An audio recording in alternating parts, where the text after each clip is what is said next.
کیا صرف مسلمان کے پیارے ہیں حسین؟ چرخے نوع بشر کے تارے ہیں حسین۔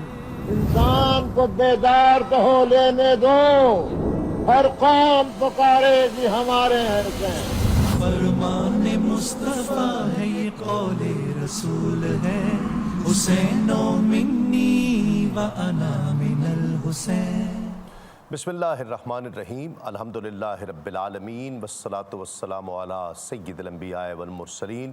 ناظرین کرام، السلام علیکم ورحمۃ اللہ وبرکاتہ۔ میں ہوں تسلیم احمد صابری اور آپ محرم الحرام کی اسپیشل ٹرانسمیشن دیکھ رہے ہیں، ہمارے ہیں حسین۔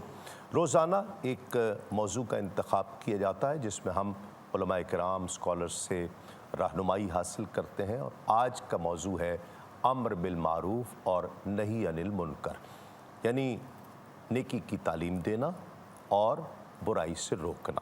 عام لفظی معنی جو اس کے کیے جا سکتے ہیں اصطلاح۔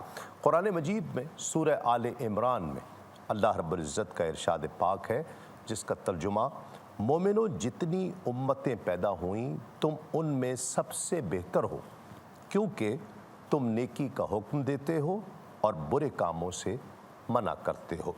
نبی کریم صلی اللہ علیہ وآلہ وسلم کا ارشاد پاک ہے، آقا علیہ السلام نے فرمایا کہ قسم ہے اس ذات پاک کی جس کے قبضہ قدرت میں میری جان ہے، تمہیں بھلائی کا حکم کرنا ہوگا اور برائی سے روکنا ہوگا، ورنہ بہت قریب ہے یہ بات کہ اللہ رب العزت تم پر اپنی طرف سے عذاب بھیج دے گا، پھر یہ ہوگا کہ تم اس سے دعا کرو گے لیکن تمہاری دعا قبول نہیں ہوگی۔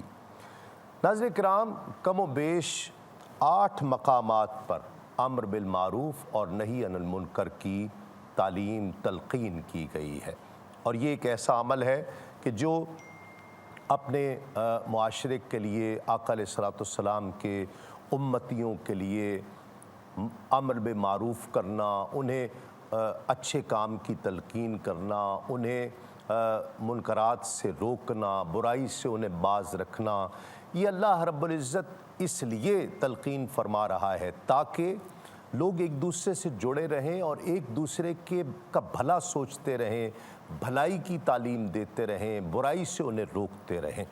اس سے مراد کیا ہے؟ اور سب سے امپورٹنٹ اس ٹاپک میں جس میں ہم علماء کرام اور اسکالر سے بات کریں گے کہ اس میں حکمت کتنی ضروری ہے، انداز کیا اپنانا ہوگا، یہ بہت امپورٹنٹ ہے۔ کسی کو برا بھی نہ لگے، غصہ بھی نہ آئے، کس طرح وہ آپ کی بات سے قائل ہو جائے اور اللہ رب العزت سے جڑ جائے، یہ بہت امپورٹنٹ ہے، اس پر بھی ڈسکشن کریں گے۔ ہمارے ساتھ آج تشریف فرما ہے ممتاز اسکالر، ہمارے ساتھ تشریف فرما ہیں قبلہ پروفیسر ڈاکٹر محمد احمد قادری صاحب۔ السلام علیکم ڈاکٹر صاحب، بہت شکریہ آپ تشریف لائے۔ ہمارے ساتھ تشریف فرما ہے ممتاز عالم دین ہے علامہ اکرام حسین صاحب۔ السلام علیکم علامہ صاحب، بہت شکریہ آپ کا بھی۔ اور ممتاز عالم دین، ممتاز اسکالر ہمارے ساتھ تشریف فرما ہے علامہ زہیر عباس عابدی صاحب۔ السلام علیکم علامہ صاحب، بہت شکریہ۔ اور ممتاز معروف ثنا خاں قاری اسد الحق صاحب ہمارے ساتھ تشریف فرما ہے۔ السلام علیکم، بہت شکریہ۔ ڈاکٹر صاحب، سب سے پہلے تو جو تلقین بار بار کی گئی قرآن مجید میں، احادیث مبارکہ میں، اس سے مراد کیا ہے؟ امر بالمعروف کتنا ضروری ہے یہ؟ اعوذ باللہ من الشیطان الرجیم، بسم اللہ الرحمن الرحیم۔ مولا صلی وسلم دائما ابدا علی حبیبک خیر الخلق کلہم، یا رب بالمصطفیٰ بلغ مقاصدنا واغفر لنا ما مضی یا واسع الکرم۔ قبلہ صاحبزادہ صاحب، پہلے تو ہم آپ کے سرنامہ کلام کی طرف رجوع کریں کہ امر بالمعروف اور نہی عن المنکر سے کیا مراد ہے۔ آپ نے اس کی وضاحت کی، اچھائی کا حکم دینا اور برائی سے روکنا، مطلق اتنی بات ہے۔ اب دین اسلام کا جو فلسفہ ہے اور اس کا ایک مزاج ہے، اور اس مزاج کے ساتھ ایک مسلمان کو کس طرح سے اپنے آپ کو دیکھنا چاہیے، وہ سارے عنوانات اس کے ضمن میں آ جاتے ہیں۔ قرآن کریم کیا فرماتا ہے؟ بسم اللہ الرحمن الرحیم، کنتم خیر امت اخرجت للناس تأمرون بالمعروف وتنہون عن المنکر۔ بے صدق شک، اللہ العظیم۔ بے شک۔ اب یہ قرآن کریم کا جو ترجمہ ہے اس کے مفہوم کو میں بیان کروں کہ ایک بہترین جماعت ہونی چاہیے، اور وہ جماعت کیا کرے، اس کا کام کیا ہو؟ اچھائی کا حکم دے، اچھائی کے کام کرے، اچھائی کی طرف راغب کرے، اچھائی کی طرف موٹیویٹ کرے، اور برائی سے روکے، کیونکہ برائی میں خسارہ ہے، برائی میں نقصان ہے اس فرد کا۔ بے شک۔ اب یہ تو آ گئی بات۔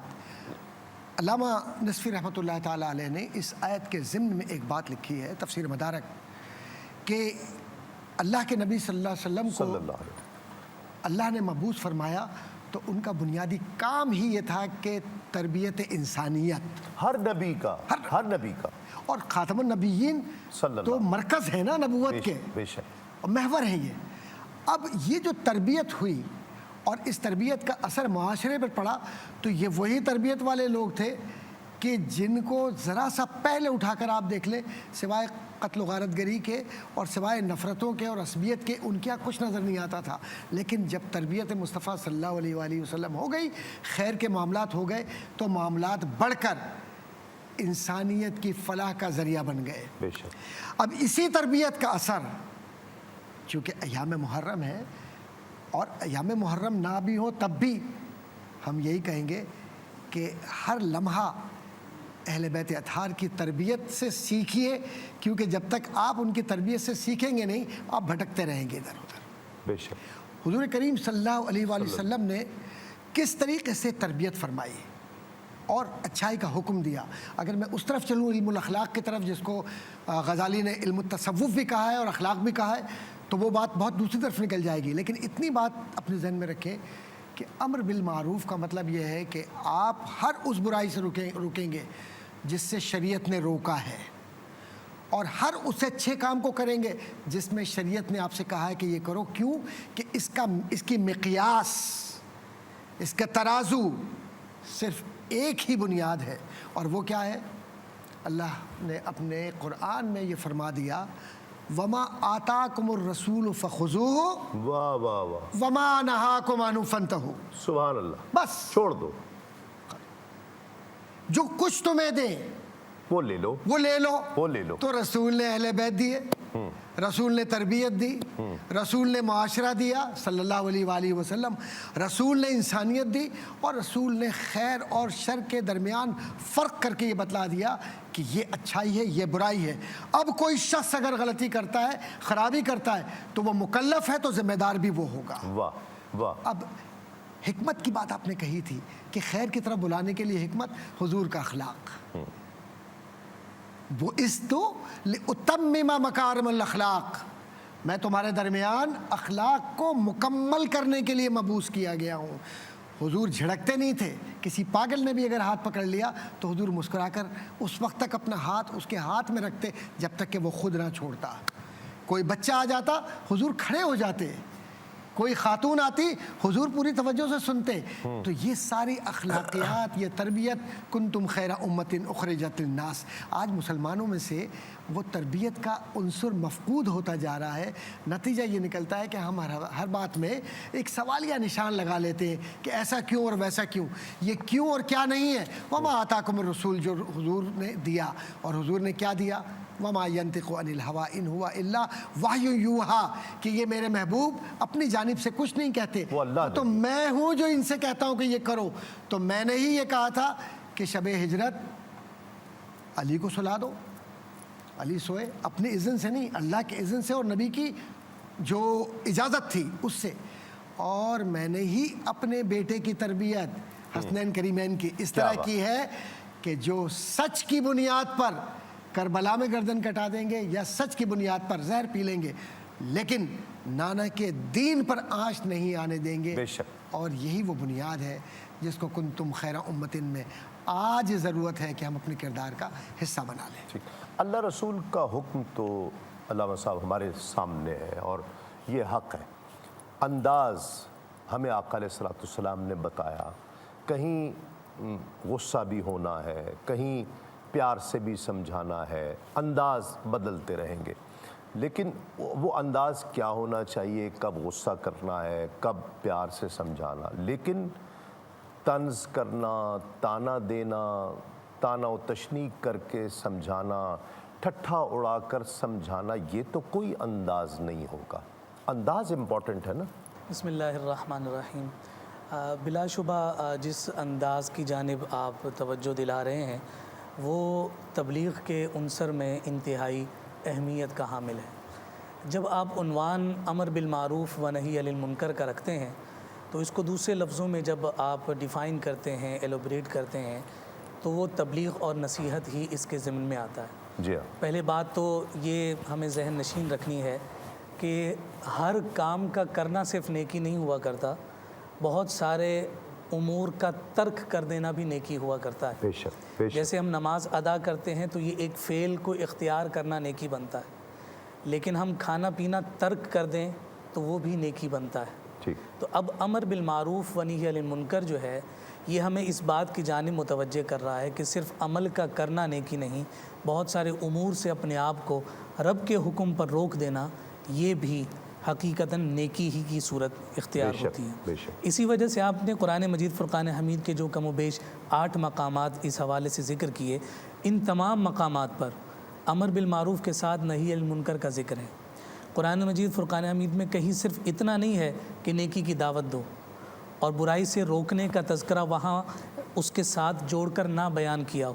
جی ہاں. اس سے مراد یہ ہوا کہ جب آپ ایک حکمت کے عنصر کو مد نظر اور ملحوظ خاطر رکھتے ہوئے کسی کو تبلیغ کر رہے ہوتے ہیں یا کسی کو نصیحت کر رہے ہوتے ہیں تو اس میں اس سوچ کو بیدار کرنے کی کوشش کی جا رہی ہوتی ہے کہ آپ کی تبلیغ کا اثر اس ذات میں ایسا مرتب ہو جائے کہ آپ کی تبلیغ پر وہ ہر کام کرنے پر آمادہ بھی ہو جائے اور جس سے آپ اسے روکیں اس کو وہ ترک بھی کر دے. جس جانب ڈاکٹر صاحب نے اشارہ فرمایا، حضور علیہ الصلاۃ والسلام نے اپنی تبلیغ کے ذریعے سے صحابہ کرام کے دلوں میں اپنی محبت کو اس طرح سے راسخ فرما دیا ہے کہ اب ان کا مطمع نظر ایک ہی ذات ہے اور وہ ذات مصطفیٰ ہے.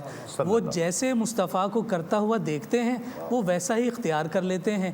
جس کام سے حضور علیہ الصلاۃ والسلام کو گویا کہ صرف نظر کرتے ہوئے دیکھتے ہیں، صحابہ اس عمل کو بھی ترک کرتے ہوئے ہمیں نظر آ رہے ہوتے ہیں. اور پھر دیکھیے کہ حکمت کے تقاضے کو کائنات کے تاجدار صلی اللہ علیہ وسلم نے تبلیغ کے معاملے میں کس قدر اہمیت دی ہے کہ نبی رحمت صلی اللہ علیہ وآلہ وسلم اگر رستے میں بیٹھنے کی اجازت مرحمت فرمائے تو اس رستے میں بیٹھنے کا حق بھی بیان فرمائے. جی ہاں. جناب ابو سعید خدری رضی اللہ تعالیٰ عنہ روایت کرتے ہیں کہ صحابہ کی ایک جماعت سے حضور علیہ الصلاۃ والسلام نے فرمایا کہ تم رستے میں نہ بیٹھا کرو. جی ہاں. تو صحابہ نے عرض کی یا رسول اللہ صلی اللہ علیہ وسلم اس کے بغیر ہمارا چارہ ہی نہیں. مراد یہ تھا کہ کوئی اور ایسی جگہ نہیں ہے جہاں ہم بیٹھ کر آپس میں گفت و شنید کریں. جی ہاں. تو حضور سے جب اجازت چاہی تو آقا کائنات صلی اللہ علیہ وسلم نے فرمایا کہ ٹھیک ہے تم رستے میں بیٹھنا چاہتے ہو، تمہیں اجازت ہے، لیکن رستے کا حق ادا کرو. اب رستے کا حق کیا ہے؟ دیکھیے وہ مبلغ اعظم بھی ہیں اور ساتھ ساتھ وہ مصلح اعظم بھی ہیں. جی ہاں. تو اصلاح کرتے ہوئے اس عمل کی اجازت دیتے ہوئے تبلیغ فرماتے ہوئے کہہ رہے ہیں تمہارا رستے میں بیٹھنا بھی امر بالمعروف و نہی عن المنکر سے خالی نہیں ہونا چاہیے. جی ہاں. پہلا حضور علیہ السلام نے فرمایا اگر رستے میں بیٹھتے ہو تو تمہیں یہ خیال رکھنا ہے تمہاری جو نگاہیں ہیں وہ نیچی رہیں، اوروں کے گھروں میں تمہاری نظر نہ پڑے. تم رستے میں بیٹھے ہو، اگر تمہیں رستے میں کوئی تکلیف دینے والی شے نظر آئے تو وہ ہٹانا بھی تمہاری ذمہ داری ہے، اس لیے کہ تمہارا رستے میں بیٹھنا ہے. کوئی تمہارے پاس سے گزرے تو تمہیں اس کو سلام بھی کرنا ہے، اس لیے کہ تم رستے میں بیٹھے اور یہ رستے میں بیٹھنے کا حق ہے. اور پھر چوتھا آقا کائنات صلی اللہ علیہ وسلم نے فرمایا کہ بیٹھے تو تم باہمی گفت و شنید کے لیے ہو، لیکن وہ گفتگو بھی تمہاری امر بالمعروف و نہی عن المنکر سے خالی نہیں ہونی چاہیے. تو جب یہ حضور علیہ الصلاۃ والسلام کے ناصحانہ انداز کو ہم تبلیغ کے زاویے میں داخل اور شامل کرتے ہیں تو ہمیں یہ نظر آتا ہے کہ پھر مسلمان کا کوئی بھی لمحہ اور ساعت زندگی کی ایسی نہیں ہے کہ جو تبلیغ سے خالی. بے شک. وہ مسلمان کبھی بھی یہ نہیں کہہ سکتا کہ میں اس سے بری و ذمہ ہو گیا، میں تو اس وقت دکان پر بیٹھا ہوں، میں نے تو اپنے گھر والوں کے لیے نان نفقہ کا انتظام کرنا ہے، اس وقت میں کہاں تبلیغ کرتا پھروں. لیکن نہیں، حضور کی نصیحت اور حضور کی تبلیغ اور امر بالمعروف و نہی عن المنکر کا یہ زاویہ ہمیں بتاتا ہے کہ جب تم نے محمد عربی کا کلمہ پڑھ لیا ہے، تمہارا چلنا بھی تبلیغ ہے، تمہارا بیٹھنا بھی تبلیغ ہے، تمہاری گفتگو بھی تبلیغ ہے، اور تمہاری سوچ اور تمہاری فکر بھی تبلیغ ہے۔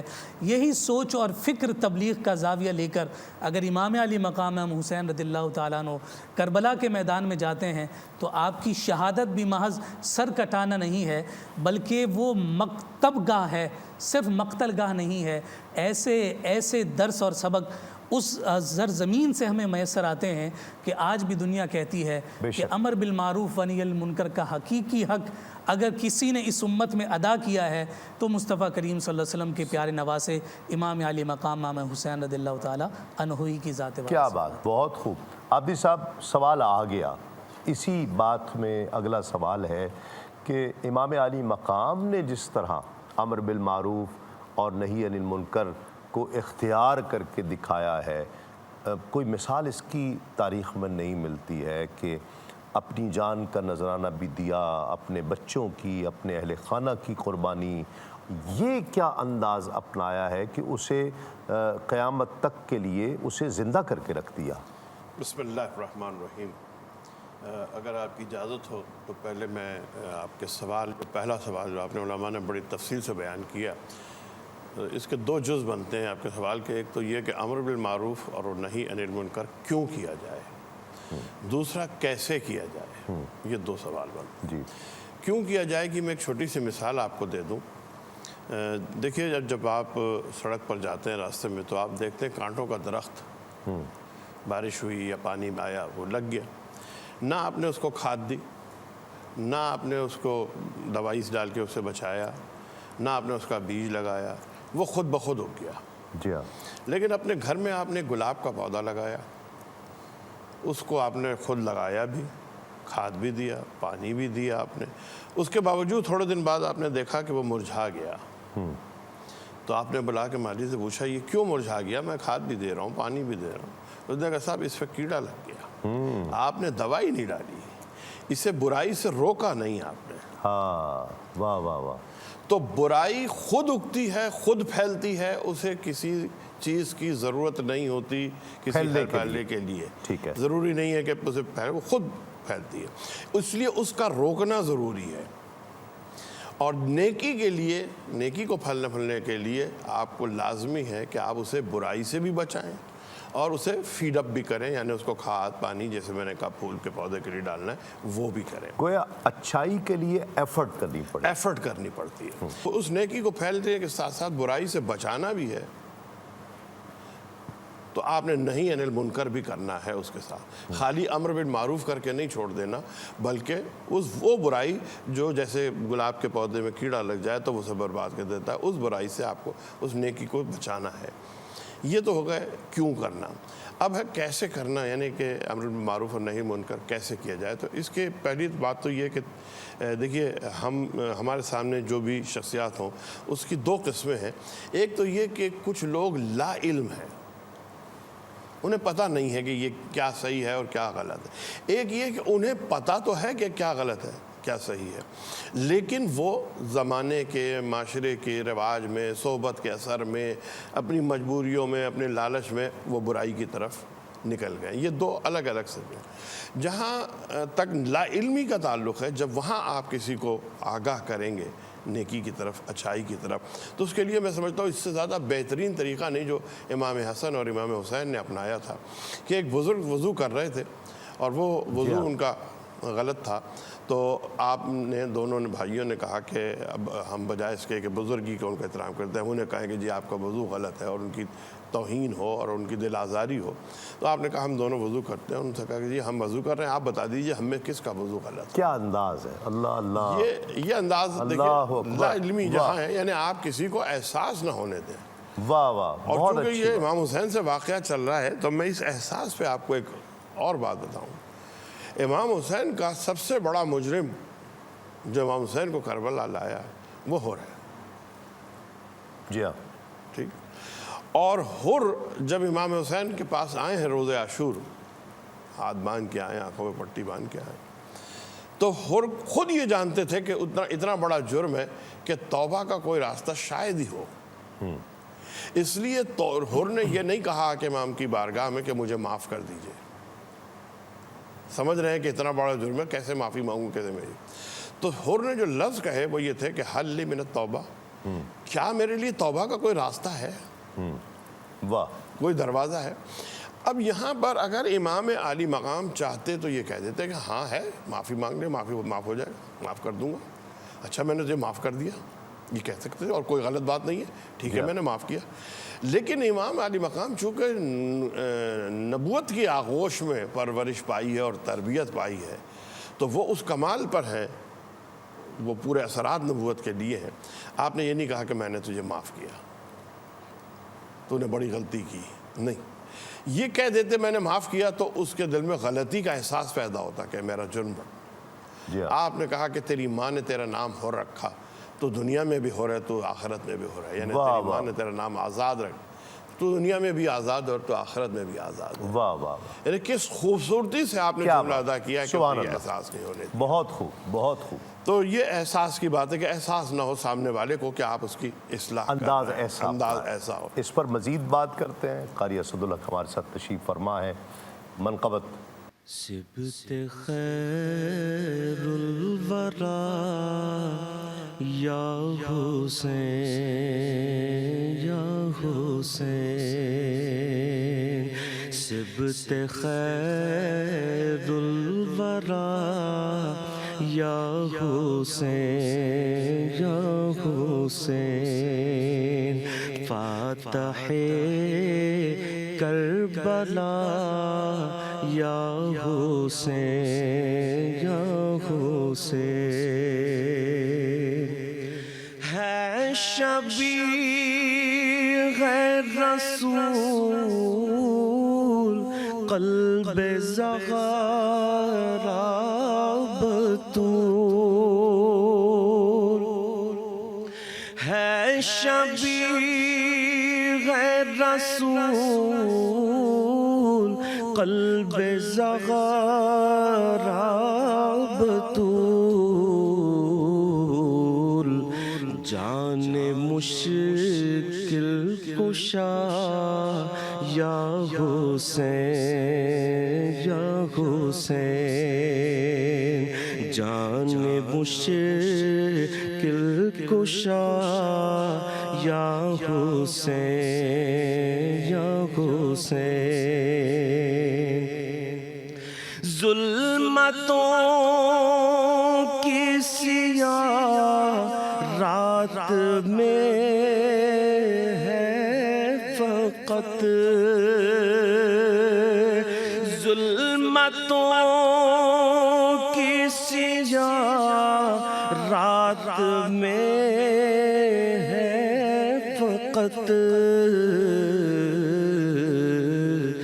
روشنی کا دیا یا حسین یا حسین، روشنی کا دیا یا حسین یا حسین، فاتح کربلا یا حسین یا حسین.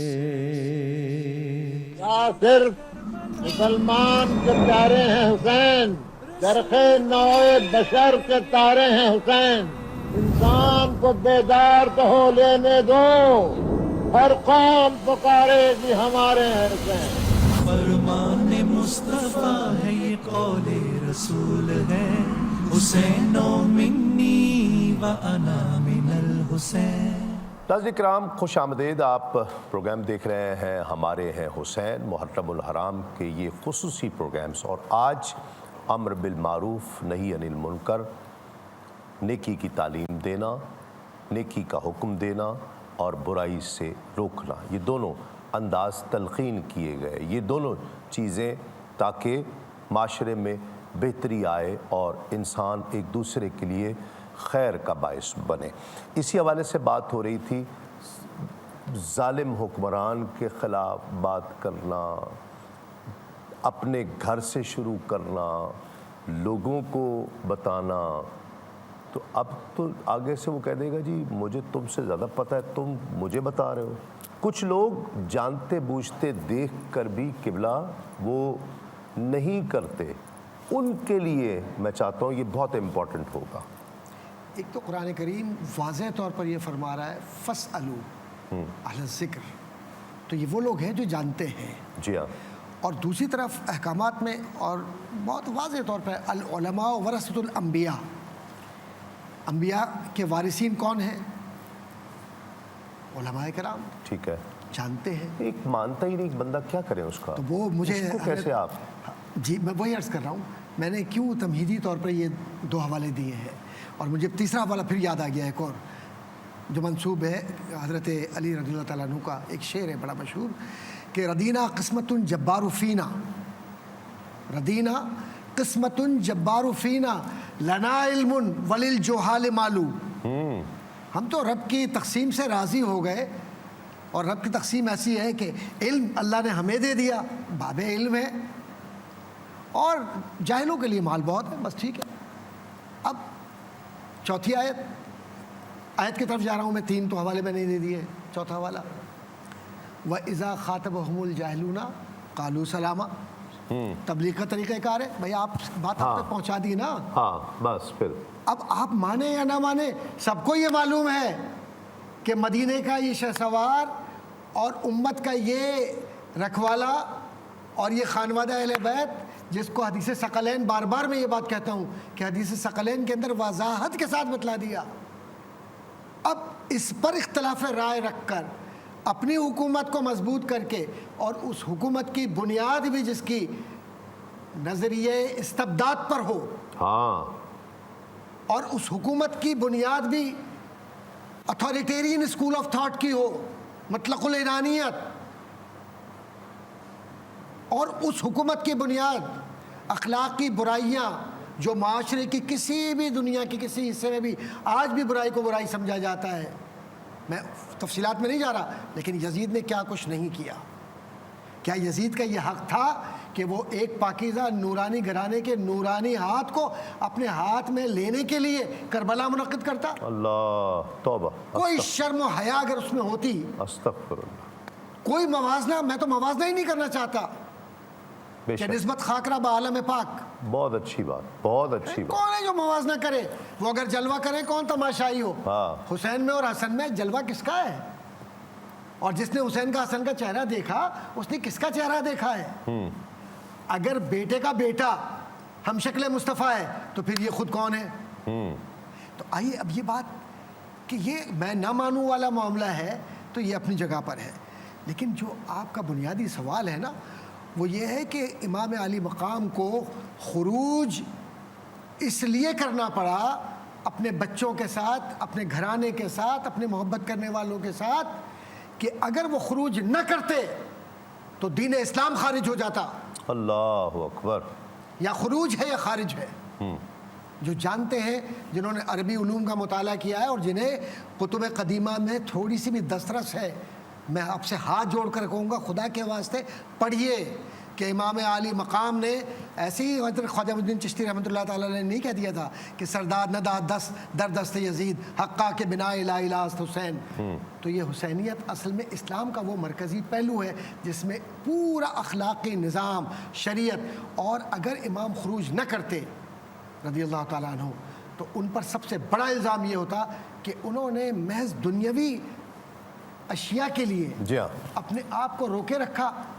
اب جب خروج ہو گیا اور تمام برائیاں یزید کی معاشرے کے سامنے آ گئیں تو اسے ہمیشہ کے لیے اللہ تبارک و تعالیٰ نے محفوظ کر دیا اذہان مسلمہ میں کہ واہ، دیکھو یہ یزید ہے اور یہ حسین ہے۔ واہ واہ، حق و بہت باطل کے مابین خط امتیاز کھینچ کر اللہ نے نظریہ فطرت کے تحت یہ بتلا دیا کہ جب پیدا ہونا تو اس فطرت پہ پیدا ہونا ہے کہ میری وحدانیت، میرے رسول کی رسالت، اہل بیت کی محبت، اگر یہ تم میں ہے تو پھر تم ایمان والوں میں ہو، ورنہ کچھ اور ہو۔ بے شک۔ علامہ صاحب اس کی مزید وضاحت، اب یزید رکاوٹ تو نہیں تھا نماز روزے میں، عبادات میں، اور امام علی مقام کی عظمت اور فضیلت کو وہ جانتا تھا، وہ کیا پوری دنیا ہی جانتی تھی کہ یہ رسول اللہ کا شہزادہ ہے، کتنی عظمت کا حامل ہے۔ وہ یہ اس وقت بیعت جب تک اور بیعت کر لیتے تو وہ شاید نذرانے بھی بھیجتا اور عزتیں بھی پائیں، ٹھیک، لیکن کیا وجہ تھی کہ امام نے اس چیز کو منظور نہیں کیا اور پھر جو بنیاد بنی وہ بیعت نہ کرنا تھا؟ تو گویا اس سے اوپر کی کوئی چیز تھی، امام کی جو وجود کے مقاصد میں تھا وہ کچھ اور تھا، اس سے بہت بڑھ کر تھا۔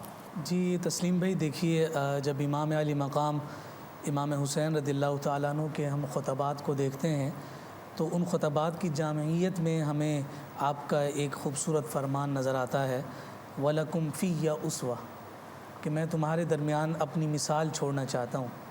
اور وہ مثال گویا کہ ایسی ہی تھی کہ ظلم، جبر اور استبداد کے سامنے سر نہیں جھکانا ہے، بلکہ عظیم مقصد کے لیے اس کے سامنے ڈٹ کر کھڑا ہونا۔ بے شک آپ کے سوال کے دوران ہی مجھے نبی رحمت صلی اللہ علیہ وآلہ وسلم کا وہ خوبصورت فرمان یاد آ رہا تھا، اور اس کو اگر ہم ریلیٹ کرتے ہیں امام علی مقام کی پوری شخصیت اور آپ کی قربانی سے، تو گویا ایسے ہی لگتا ہے کہ رسول کائنات کا فرمان گویا امام علی مقام کے لیے ہی ہے۔ روایت کیا ہے اسے جناب نعمان بن بشیر رضی اللہ تعالیٰ عنہ نے کہ کائنات کے تاجدار صلی اللہ علیہ وآلہ وسلم نے ارشاد فرمایا کہ اللہ کی حدود کے معاملے میں نرمی برتنے والے اور اس میں مبتلا ہونے والے افراد کی مثال ایسی ہی ہے۔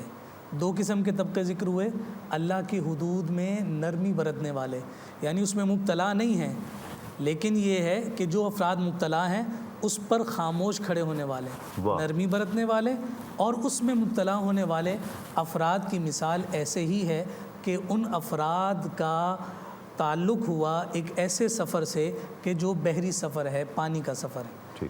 جس سواری پر، جس کشتی پر سوار ہوئے وہ 2 فلور کی ہے، اور قراندازی کے ذریعے سے بعض کا نام نیچے آیا اور بعض کا اوپر آیا۔ تو جو نیچے والے افراد ہیں انہیں پانی کے حصول کے لیے اوپر جانا پڑتا ہے، اور جب وہ اوپر جاتے ہیں تو اوپر والے افراد کو مشقت ہوتی ہے۔ ٹھیک۔ تو آقا کائنات صلی اللہ علیہ وسلم فرماتے ہیں کہ نیچے والے افراد نے اوپر والوں کی رعایت کرتے ہوئے کہ پانی لینے ہم اوپر جاتے ہیں تو انہیں تکلیف اور اذیت ہوتی ہے، تو ایسا کرتے ہیں کہ ہم نیچے سے ہی سوراخ کر کے پانی کو حاصل کر لیتے ہیں۔ ٹھیک۔ آقا کائنات صلی اللہ علیہ وسلم ارشاد فرماتے ہیں کہ انہوں نے نیچے سے ہی تختہ توڑنا شروع کیا کہ ہم نیچے سے ہی پانی حاصل کریں، تو اوپر سے آنے والے افراد دریافت کر رہے ہیں کہ یہ تم کیا کر رہے ہو؟ تو کہتے ہیں کہ آپ کو تکلیف سے بچانے کے لیے ہم نیچے سے ہی پانی حاصل کرنا چاہ رہے ہیں۔ نبی رحمت صلی اللہ علیہ وسلم نے خوبصورت مثال دے کر ذکر فرمایا کہ اگر وہ اسے روک لیتے ہیں تو خود بھی بچ جائیں گے اور وہ بھی بچ جائیں گے، اگر وہ اسے نہیں روکیں گے تو خود بھی غرق ہوں گے اور وہ بھی غرق ہو جائیں گے۔ اب یہاں یہ حضور کی مثال، اور دوسری جانب امام علی مقام امام حسین رضی اللہ تعالیٰ عنہ کا معرکہ کربلا میں جانا اور میدان کربلا میں اپنے آپ کو شہادت کے لیے پیش کرنا دیکھی۔ اگر امام علی مقام انہیں نہ روکتے اور اس ظلم، جبر اور استبداد کی یہ داستان رقم نہ ہوتی اور آپ بیعت کر لیتے اور راہ عزیمت کو اختیار کرنے کی بجائے راہ رخصت کی جانب متوجہ ہو جاتے، تو گویا یہ ایسا ہی تھا کہ یہ بھی ایک آرڈنری ہی سی شخصیت ہیں، یہ کوئی غیر معمولی ہستی کا نام نہیں۔ لیکن امام علی مقام امام حسین رضی اللہ تعالیٰ عنہ دیکھ رہے ہیں کہ یزید اگرچہ ظاہری طور پر اسلام کے معمولات کو سر انجام دینے میں رکاوٹ نہیں ہے، لیکن آپ اپنی اس یوں سمجھے کہ زیرک فہمی کی بنیاد پر اور دور اندیشی کی بنیاد پر آپ دیکھ رہے ہیں وہ وقت قریب ہے کہ یہ حدود کے معاملے میں نرمی برتنے والے اسی حدود کی پامالی کرتے ہوئے نظر آئیں گے۔ تو امام علی مقام امام حسین رضی اللہ تعالیٰ عنہ نے اسی مقام پر رک کر انہیں اس سے روکنے کی کوشش کی تاکہ ہم خود بھی بچیں اور لوگ بھی بچیں۔ یہ امر بالمعروف و نہی عن المنکر کا وہ ایک خوبصورت مظاہرہ تھا جس میں آپ نے اپنا تو سب کچھ قربان کر دیا لیکن دین اسلام کا سب کچھ بچا لیا۔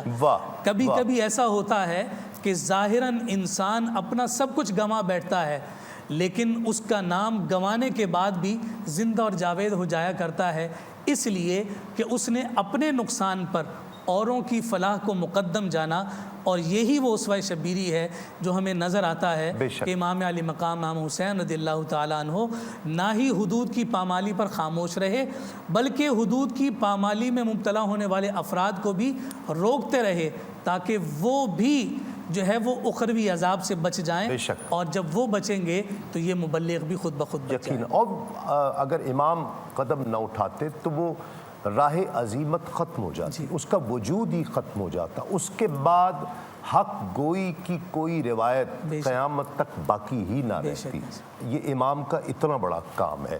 قبلہ، آخری بات جو میں آپ سے رہنمائی چاہ رہا ہوں، جب کربلا میں ہے اور یوم عاشور آ گیا، اس سے پہلے بھی ہمیں جو روایات میں کم و بیش 9 خطبات یزیدی لشکر سے ملتے ہیں، یہ جان بچانے کے لیے تو نہیں تھے۔ امام جانتے تھے، بلکہ بچپن سے جانتے تھے کہ مجھے شہید کیا جائے گا، اور یہ بھی جانتے تھے کہ یہ شہادت کا دن آن پہنچا ہے۔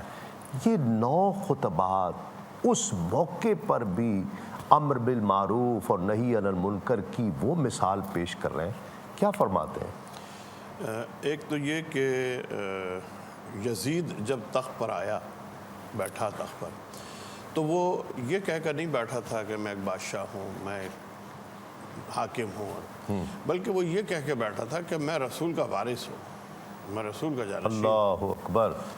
یعنی اب جو میں کر رہا ہوں وہ رسول کی نمائندگی میں کر رہا ہوں، استغفر اللہ۔ ولی عہدی میں کر رہا ہوں۔ یہ ایک تاثر اس نے دنیا کو دیا تھا۔ بعد میں اگرچہ کہ اس نے اس کا انکار کیا، لیکن جب وہ آیا تھا تو اس کا دعویٰ یہ تھا کہ میں رسول، اور دنیا میں یہی تاثر تھا کہ یہ خلیفۃ المسلمین ہے اور یہ جانشین رسول ہے۔ تو اب جو عمل جو بھی یزید کر رہا تھا، وہ دنیا یہ سمجھتی تھی کہ یہی اسلام ہے، اللہ، یہی رسول کی تعلیم ہے۔ اس نے امام حسین سے جو بیعت طلب کی، اگر امام حسین اس کی بیعت معاذ اللہ خاکم دہن کر لیتے تو گویا امام حسین اس کے ہر عمل پہ رسول کا عمل ہونے کی مہر ثبت کروا دیتے، اللہ، اور دنیا کو امام حسین نے یہی بتانا تھا کہ رسول کا عمل دیکھنا ہے تو منیت کی منزل پر میں ہوں، یزید نہیں ہے۔ میرا عمل رسول کا عمل ہے، یزید کا عمل رسول کا عمل نہیں ہے۔ اس لیے امام حسین یہ کربلا کے واقعے کے لیے پیش کیا امام حسین نے، تاکہ دنیا کا وہ شعور بیدار ہو جائے کہ حق کے در ہے اور باطل کے در ہے، جیسے بھی علامہ صاحب نے فرمایا۔ بے شک۔ اب یہ جو 9 خطبات دی ہیں، دراصل بات یہ ہے کہ ابھی آپ نے اس سے پہلے بھی گفتگو میں اپنی ڈاکٹر صاحب سے کرتے ہوئے کہا تھا کہ ان کو کہا جائے اور وہ نہیں مانتے۔ دیکھیے، پروردگار عالم نے 2 ہادی رکھے ہیں انسان کے لیے، ایک ہادی ظاہر، ایک ہادی باطن، ہدایت ظاہری، ہدایت باطنی۔ ہدایت ظاہری انبیاء ہیں، رسول جو آئے جنہوں نے ہدایت کی ہے، تو ہدایت باطنی عقل۔ ٹھیک، انسان کو یہ عقل دی ہے کہ تمہاری اب مرضی ہے کہ تم راہ حق اختیار کرو یا راہ باطل اختیار کرو، لیکن ہماری ذمہ داری، یعنی اللہ کی ذمہ داری ہے کہ تم تک وہ بات پہنچ جائے کہ حق کیا ہے اور باطل کیا ہے، وہ فرق پہنچ جائے۔ بے شک۔ کل کو تم یہ نہ کہہ سکو کہ ہمیں معلوم نہیں تھا، ہمیں تو پتہ ہی نہیں تھا کہ یہ حق ہے، یہ باطل جی ہے۔ ہاں۔ تو اس کو کہتے ہیں حجت تمام کرنا۔ ٹھیک۔ امام حسین علی مقام کے جو 9 خطبات ہیں، جو بار بار کہہ رہے تھے تم جانتے ہو میں کون ہوں، میں کون ہوں، میں کس کا نواسہ ہوں، کیا میں نے کوئی قتل کیا ہے، کیا میں نے کسی کا کوئی حق مارا ہے، کیا میں نے کوئی شریعت میں تبدیلی کی ہے، کیا میں نے نماز میں تبدیل کی ہے، یہ سارے سوالات اور یہ سارے خطبے کہ تم نے نہیں دیکھا کہ رسول کے کاندھوں میں سوار ہوتا تھا، تم نے نہیں دیکھا، یہ سارے خطبے اس لیے تھے کہ کل کو وہ سپاہی، نہ صرف یزیدی لشکر یا اس کے سردار، سپاہی بھی کل کو کوئی یہ نہ کہہ سکے ہمیں تو پتہ ہی نہیں تھا کہ یہ نبی کا نواسہ ہے، ہم نے اتمام حجت، اتمام حجت کر دیا کہ ہاں جانتے بوجھتے انہوں نے یہ کیا ہے۔ تو امام نے حق پہنچا دیا تھا، جیسے خود رسول کے لیے حکم تھا کہ وما علینا الا البلاغ، ہمارا کام سے پہنچانا ہے۔ اب پہنچانے کے بعد عمل کرنا نہ کرنا انسان کی اپنی ذمہ داری ہے، اور اسی نہ کرنے اور کرنے کی سزا اور جزا تمہیں آخرت میں۔ ٹھیک، بے شک، بہت اچھی بات۔ عابدی صاحب قبلہ بہت شکریہ، ڈاکٹر صاحب قبلہ، علامہ صاحب قبلہ آپ کا بہت شکریہ، قاری صاحب بہت شکریہ۔ آخر میں منقبت ہم آپ سے سنیں گے۔ ناظرین کرام، علماء کرام، اسکالرز سے جو میں سمجھ پایا ہوں، اللہ رب العزت یہ چاہتا ہے کہ انسان دوسرے انسان کے لیے خیر کا باعث ہو، نفع بخش ہو، ایک دوسرے کے لیے خیر چاہتا ہو. السلام علیکم سے لے کر تعلق کی جو پہلی بنیاد ایک مسلمان دوسرے مسلمان سے رکھتا ہے وہ ایک دوسرے کو سلامتی، خیر، امن کی دعا کے ساتھ کرتا ہے. ہم گھر پر نماز پڑھتے ہیں 1 ثواب، مسجد میں پڑھتے ہیں 27 گنا. کیوں؟ اس لیے کہ اللہ رب العزت چاہتا ہے میرے بندے ایک دوسرے کے ساتھ ملیں، ایک دوسرے کا حال احوال جانیں، ایک دوسرے کے لیے خیر کا باعث بنے.